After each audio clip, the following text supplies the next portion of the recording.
Hey ho Pop gengs.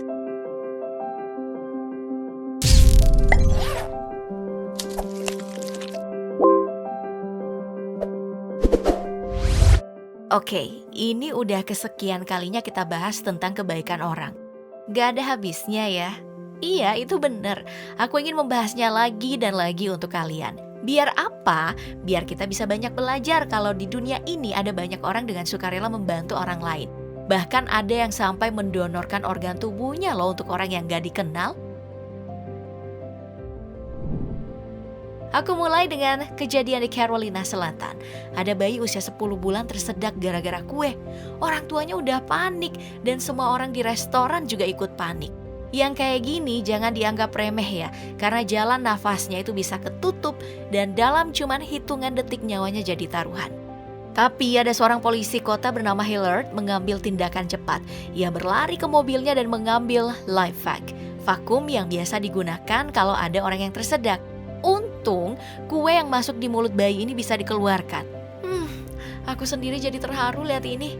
Aksi heroik juga terjadi nih di Cina. 2 anak laki-laki nyelamatin bocah usia 2 tahun yang tergantung di jendela lantai 5. Dramatis.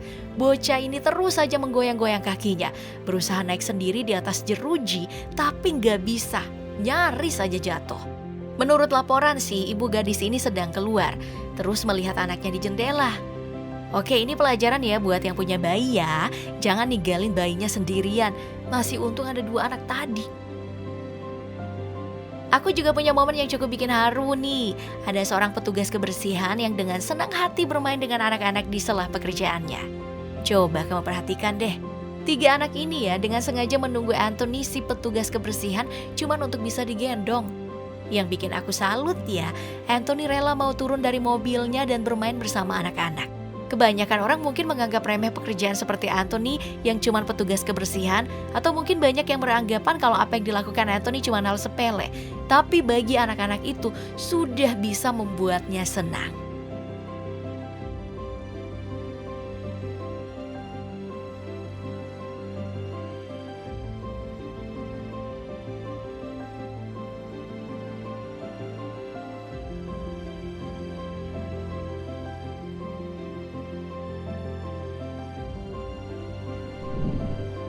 Di negara lain di Iowa, Amerika Serikat nih, ada seorang kakek 83 tahun bersama anjingnya terjebak di sebuah danau es setelah mobilnya jatuh dari atas jembatan. Nah, yang jadi masalah, mobil ini mulai tenggelam dan kakek tua ini masih ada dalam mobil dengan anjingnya.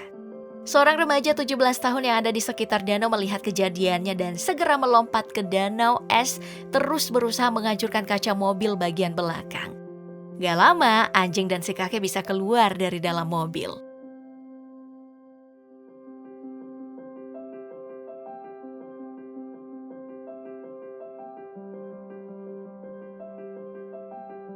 Masih di Amerika Serikat, kejadiannya nih, ada seorang pengemudi mobil warna biru tiba-tiba keluar jalur karena kehilangan kesadaran. Mobilnya ini terus melaju keluar jalur dan hampir aja menabrak pembatas jalan. Melihat situasi ini, ada seorang pria bernama Adolfo Molina keluar dari mobil, terus berlari mengejar mobil biru itu dan berusaha membangunkan si pengemudi. Wah, aku salut sama pria ini. Padahal sebenarnya ya dia sendiri bisa aja ketabrak. Tapi karena aksi heroiknya, pria ini dihadiahi penghargaan oleh pemerintah setempat. Jika orang lain dengan sukarela menolong kamu, apalagi orang-orang di dekatmu, aku sering dapat wejangan dari orang tua. Kalau dahulukanlah tetangga terdekatmu, baru keluarga kamu. Karena apa? Karena merekalah orang yang bakal lebih dulu datang kalau kita lagi susah. Itu bener kan? Ini nih contohnya. Joey, pria dengan keterbatasan kakinya, jatuh sakit di depan rumahnya sendiri. Gak ada siapa-siapa di rumahnya. Tapi untung ada kamera yang dipasang. Istrinya melihat Joey jatuh lalu menghubungi tetangganya. Satu persatu tetangganya pun datang dan menolong Joey. Coba bayangin, seandainya aja gak ada tetangga yang datang nolong, kira-kira apa yang bakal terjadi dengan Joey? Wanita di video ini juga contoh ya, kalau sebenarnya yang bisa kita andalkan pertama itu adalah tetangga kita sendiri. Ibunya baru saja meninggal dan dia sendirian. Kehilangan orang yang kita sayang, kamu tahu kan gimana rasanya. Dada jadi sesak dan mungkin kita butuh ditenangkan. Nah, wanita ini mencoba menghubungi kekasihnya, tapi masalahnya kekasihnya gak bisa dong langsung datang. Tapi tetangga yang melihatnya nangis langsung datang dan memeluknya. Lihat, dengan pelukan wanita ini bisa langsung tenang. Gak perlu ngasih uang atau barang biar bisa dinilai baik oleh orang. Gak perlu. Kebaikan-kebaikan kecil yang kita lakukan sebenarnya justru jadi berarti banget buat orang lain. Contohnya pria ini nih, cuman perkara kursi, tapi lihat bagaimana respon orang-orang.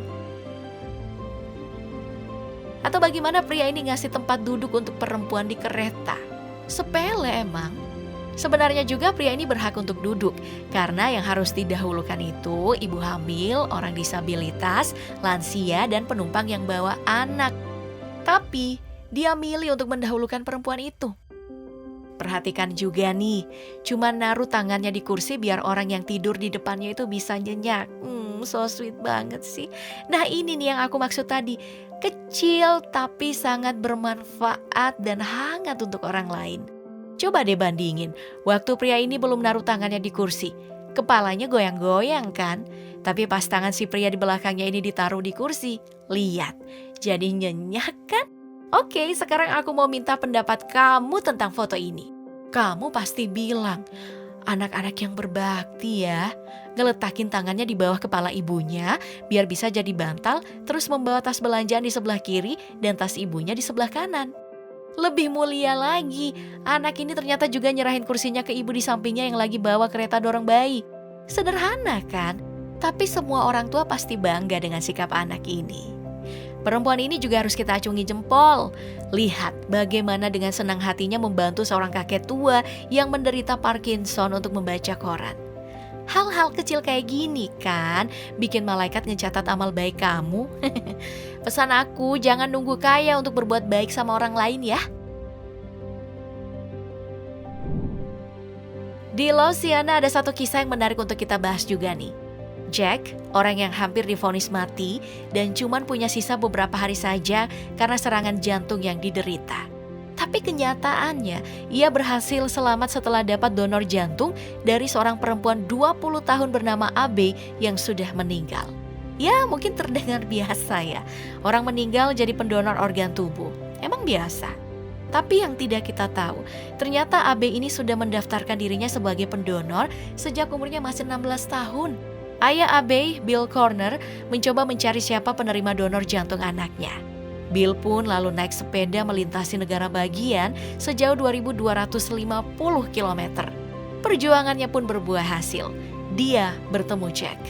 Akhirnya dengan bantuan stetoskop, Bill bisa mendengar